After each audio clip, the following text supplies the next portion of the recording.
Dehgam Ahmedabad highway પર ગમખ્વાર અકસ્માત થયો, જેમાં કારમાં સવાર દંપતીનું મોત થયું છે।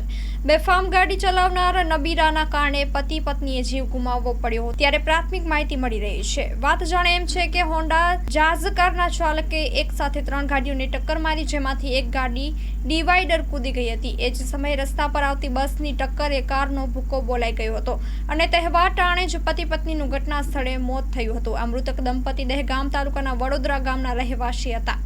અત્યારે કાર ચાલકને પકડી પોલીસે વધુ તપાસ હાથ ધરી છે। Story report by Agarsinh Chauhan, Harsoli, Dehgam, જિલ્લો ગાંધીનગર।